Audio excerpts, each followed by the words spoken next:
हे समरथ परमात्मा, हे निर्गुण निरंकार, तू करता है जगत का, तू सबका आधार। कण कण में है बस रहा तेरा रूप अपार। तीन काल है सत्य तू, मिथ्या है संसार। घट घट वासी है प्रभु, अविनाशी करतार। दया से तेरी हो सभी, भवसागर से पार। निराकार साकार तू, जग के पालनहार। है बेअंत महिमा तेरी, दाता अपरंपार। परम पिता परमात्मा, सब तेरी संतान। भला करो सबका प्रभु, सबका हो कल्याण।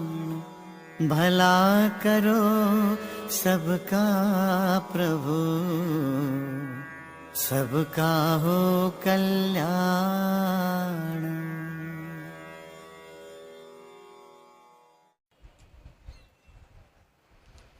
सत्संगत जी, प्यार से कहना धन्यकार जी। आज यहाँ पोंटा के स्कूल के मैदान में सभी सत्संग का आनंद लेते हुए, और कैसे ये एक भाव मन के कि इस निराकार दातार से जुड़ना है, ये एक सच्ची रोशनी जीवन में आ जाए और हर समय के लिए फिर हर कोई अपना मुख उज्ज्वल कर ले। ये निराकार का एहसास, ये परमात्मा ईश्वर किसी भी नाम से, ये जो भी आस्था है वैसे नाम से पुकारें, और ये एक ही सच्चाई, एक ही आधार, एक ही ये अस्तित्व जो हमेशा से था है रहेगा, इसमें कोई बदलाव नहीं है, ये घटता बढ़ता नहीं है, ये अपने एक रूप को नहीं बदलता, ये बेरंगा। और कैसे हर किसी चीज़ की उपज इसी से, और सभी ने इसी में ख़त्म होना है। तो ऐसी सच्चाई को जो भी अपने मन में बसा लेता है जान के, फिर जीवन तो हर पल आनंद में जीता है। फिर ये एहसास हो जाता है, ये समझ आ जाती है कि जीवन के उतार चढ़ाव तो आते जाते रहेंगे, पर उसका एक असर इस तरह जीवन पे नहीं लेना कि वाकई ही फिर कोई मायूसी, अगर कोई चीज़ थी वो नहीं रही, इस तरह से छा जाए कि एक परमानेंट रूप में उदासी बरकरार रहे। तो एक सच्चाई को इस तरह जीवन में अपनाना है, जैसे भक्तों ने हर समय सिखाया कि कोई फ़र्क नहीं पड़ता कि एक झोपड़ी है हमारे हिस्से या महल है, बात तो यही कि सब गुजरान मात्र है। ये एक तो आने जाने वाली चीज़, इस माया में जितना खुद को उलझाएंगे इसका कोई अंत नहीं, पर हर समय जो सच्चाई रहेगी ये परमात्मा इसी के साथ, इसी के आश्रय, एक भक्तों के अनुसार जिस तरह भक्तों ने खुद जीकर भी सिखाया, और एक अपने वचनों से भी कर्मों से भी, तो ऐसा ही जीवन हर कोई जी सकता है। भक्तों ने हमेशा बताया कि इस प्रभु परमात्मा को हर पल जीवन में शामिल करो, तो एक ये जीवन भी इस तरह जिया जा सकता है कि वाकई ही मनुष्य हैं तो सिर्फ वो एक शरीर के आकार से मनुष्य ना हो, एक मानवीय गुणों से एक मनुष्यता ये झलके, एक ये ह्यूमैनिटी का भाव कि ये ह्यूमन वैल्यूज़ हर समय हों। तो कैसे एक अपने जीवन को उसी तरह जिया जा सकता है कि ये कोई किताबी बात नहीं कि भक्तों ने तो किसी युग में जब भक्ति निभाई तो उस समय डिस्ट्रैक्शंस भी बहुत कम थे, एक उस तरह टेक्नोलॉजिकल एडवांसमेंट्स भी नहीं थी। और आज की बात करें तो एक टेक्नोलॉजी ने भी कितना एक विस्तार पकड़ लिया है। तो बात ये नहीं कि उस समय डिस्ट्रैक्शंस कम थी, अब ज़्यादा है। तो उस समय सबका पहले कलयुग आ गया तो अब ज़्यादा सतयुग या त्रेता या द्वापर के तरह एक फोकस परमात्मा पे नहीं बन पा रहा। पर बात वही कि हर युग में एक वही बात रही है कि अगर राम जी हैं तो रावण भी है। तो ये बात तो कभी उससे जुड़ी ही नहीं है। ये परमात्मा को वाक्य ही जिसने भी प्रायोरिटी दी है, जीवन में प्राथमिकता दी है, वो फिर एक डिस्ट्रैक्शंस में भी या एक एकांत में भी परमात्मा को ही मन में रखकर सबसे पहले इसी के साथ जुड़कर हर कार्य को निभाता है। और जिसने ये प्राथमिकता नहीं दी वो तो सतयुग में भी फिर अपने जीवन को एक बर्बाद करके ही जी गए, एक अपने जीवन को पूरी तरह नहीं जी पाए। और फिर वो आज के समय में भी अगर यही बात है कि डिस्ट्रैक्शंस के बावजूद भी अगर परमात्मा को जो मन में बसा रहे हैं वो ही वाकई में ये जीवन को पूरी तरह जी रहे हैं। तो ऐसे ही संसार का जो एक सुंदरता की बात आती है वो एक साफ सफाई, एक पोल्यूशन रहित हवा, एक पेड़ पौधे इत्यादि स्वच्छता, ये सब तो करना ही है हमें, क्योंकि एक इंसान का जन्म मिला है। तो इस धरती को सुंदर से सुंदर बनाते रहने का प्रयत्न हर समय रहना चाहिए, पर साथ ही ये मन के अंदर के प्रदूषण को भी भगाना है। जब ये बात पता चल जाती है कि वाकई ही परमात्मा ही सब में है, फिर मन में किसी के प्रति एक ईर्ष्या, नफरत, जलन, द्वेष ऐसे कोई भाव स्थान नहीं रहते। ये कोई जाति पाति या रिलीजन के ऊपर किसी भी तरह के ये डिफरेंसेस फिर ये मन नहीं बनाता। हर किसी को अपने से भी ज़्यादा एक श्रेष्ठता मिलती है, एक सत्कार मिलता है। तो ऐसे ही नफरत रहित संसार में जीना है, एक सिर्फ फिजिकल वर्ल्ड को जहाँ सुंदर बनाते जाना है, अपने मन के संसार को भी उतनी ही स्वच्छता भी देनी है। तो किस तरह एक भक्तों ने हमेशा ये भी समझाया कि जीवन में हर दिन जैसे गुजरता है तो उस दिन की तरह हमें खुद को भी एक अडैप्ट करना पड़ेगा।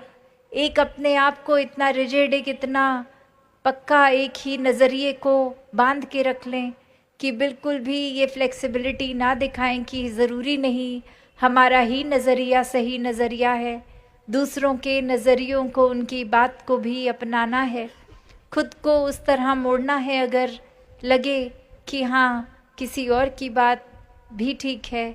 एक अपने दिल को, दिमाग को इतना विशाल, इतना खुला बनाना है कि हर एक का ये पॉइंट ऑफ व्यू, ये दृष्टिकोण हर एक का एक सुनना है।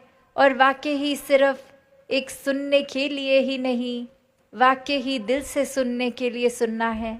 सिर्फ ये नहीं कि मैं अपनी बात कुछ साबित कर दूं, दूसरे की ठीक भी है तो कुछ ना कुछ दलील ऐसी दे दूं कि खुद के अहंकार की वजह से अपनी बात को ही ठीक मानता रहूं। तो ऐसा करने से तो नुकसान अपना ही है। अक्सर दिन में किसी ने कुछ कह भी दिया, अगर कोई हमारे किरदार के बारे में, कोई एक आदत के बारे में कि ये आदत बदल लीजिए, तो वो आदत तो क्या बदलनी, उस इंसान से ही बातचीत करनी बंद कर देते हैं, उस इंसान के बारे में औरों को बुरा भला कहते हैं। तो बात वही कि ये तो अगर कोई कह रहा है हमें कि हमारे एक स्वभाव में कमियां हैं, तो वो इंसान तो और भी पूजनीय होना चाहिए, क्योंकि वो हमको तराश रहा है, हमें निखार रहा है। और ये जितना ज़्यादा हमें अपनी गलतियां खुद दिखेंगी या कोई और दिखाएगा, तो उतना ही सुधार इस जीवन में करना संभव है। तो बात ये नहीं कि किसी ने कुछ कह दिया और हमने फिर उस पर तवज्जो ही नहीं किया, एक गौर ही नहीं किया, बस ऐसे सोच लिया ये कौन होता है हम पे उंगली एक उठाने वाला, ये बोलने वाला कि हम ठीक नहीं हैं। तो ऐसा करेंगे तो हमारा सुधार होने वाला नहीं है। ऐसा एक जो सतवचनी भक्तों का स्वभाव होता है कि एक मन में फिर ये शुक्राना ही निकलता है इस परमात्मा का, इस दातार का, कि शुक्र है आपने कोई ऐसे सज्जन मिला दिए जिन्होंने कुछ बताया कि हमें अपने अंदर ये बदलना है, इससे हम और निखर जाएंगे। और जितना जितना खुद को और मानवीय करेंगे, एक और इंसान वाला अपना चरित्र रखेंगे, उतना ही वाकई ही इस संसार के लिए वरदान बनते जाएंगे।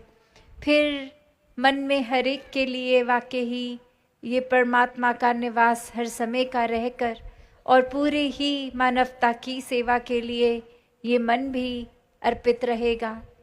जैसे आज भी हम स्कूल के मैदान में हैं और अक्सर ये बात की जाती है कि एक चलो उस लिहाज में कि उम्र के लिहाज में स्कूल की ये युवा अवस्था तक ही सिर्फ एज होती है पढ़ने की, अगर तो ये पर जीवन में अगर हम ये पढ़ाई या कुछ सीखने की बात करें तो ये तो आखिरी समय तक, आखिरी श्वास तक कण कण से शिक्षा ली जा सकती है।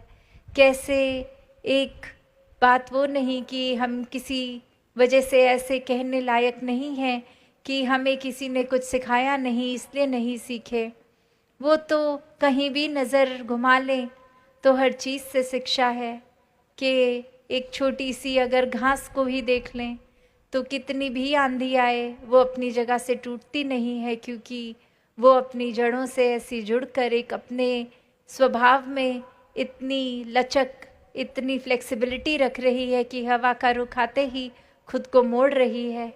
और वहीं अगर हम ये सोचें कि कुछ हमें अपने अंदर बदलने की ज़रूरत नहीं है, तो आंधी आते ही ऊंचे ऊंचे पेड़ टूट के गिर जाते हैं, क्योंकि उनमें एक ये स्टिफनेस है, ये लचक नहीं है। तो हम भी अगर अपने दृष्टिकोण को ऐसा बना लें कि नहीं हम ही सर्वोत्तम है, हमारी सोच जैसी तो सोच किसी की भी नहीं है, एक हमसे अच्छा तो कोई कुछ ना सोचता है, ना किसी में बल है, ना अकल है, तो फिर ये हमारा ही नुकसान है, हम अपना नुकसान कर बैठेंगे। तो ये विनम्रता को अपनाएं, एक परिस्थिति के साथ खुद को बदलें। और हर पल जैसे भक्तों ने बताया कि कोई भी चीज़ अगर अक्सर आदत हो जाती है किसी रूटीन की भी, तो भक्तों ने ये समझाया कि अगर वो चीज़ आपके मन मुताबिक दिन में नहीं भी हो रही तो भी मन में चिड़चिड़ापन न आए, क्योंकि इस मन में अगर परमात्मा है तो वाकई ही फिर कोई चीज़ होने या ना होने से मन पे असर नहीं आना चाहिए। तो बात वही कि कैसे किसी भी सिचुएशन, किसी भी परिस्थिति के साथ खुद को ढाल लेना चाहिए। जैसे अगर हम अभी देखें तो धूप बहुत कड़कती हुई है, तो इस समय हम कोई रेनकोट तो नहीं पहन के बैठे कि बहुत तेज़ वर्षा हो रही है तो तन को भीगने से बचा लेंगे। नहीं, इस समय हमें पता है कि एक धूप है तो एक रेनकोट की ज़रूरत नहीं है। और वहीं अगर ज़ोर से वर्षा होने लग जाए किसी दिन, तो हम सबसे पहले अपने छाते वो रेनकोट सब निकाल लेंगे कि कपड़े ना भीग जाएं, सर्दी ना लग जाए। तो बात वही कि एक चीज़ हर समय के लिए अगर हम अपने स्वभाव में, अपने वस्त्रों में पकड़ के बैठ जाएं कि यही ठीक है, तो वो एक परिस्थिति में तो ठीक है, पर दूसरी में वो किसी काम नहीं आने वाला। तो बात वही, ऐसी ही सच्चाई को पकड़ें, ऐसे ही परमात्मा को हर समय जीवन में, मन में बसा के रखें, जो हर परिस्थिति में एक समान, हर परिस्थिति में काम आने वाला। और सिर्फ इसलिए काम नहीं कि कोई सांसारिक रूप में कोई स्वास्थ्य ठीक करना है, कोई धन दौलत चाहिए, कोई परिस्थिति अपने हिसाब से चलवानी है, तो आज परमात्मा को याद कर लिया, नाम ले लिया, कुछ परमात्मा के नाम पे कुछ मदद रूप कर दी किसी की। नहीं, ये परमात्मा से प्यार बनाना है, ये प्रेमा भक्ति को अपनाना है, और इसी प्रेमा भक्ति के लिए फिर ये भक्ति वाकई ही भक्ति बनती है। और कैसे फिर हर परिस्थिति में परमात्मा का नाम दिल से लिया जाता है, ये लेने की ज़रूरत भी नहीं, ये सुमिरन हर पल मन से निकलता है। फिर यही बात हर समय एक रहती है कि ये परमात्मा तो हर समय इसी से प्यार है, कोई ये फिर परिस्थिति के ऊपर डिपेंडेंट नहीं है।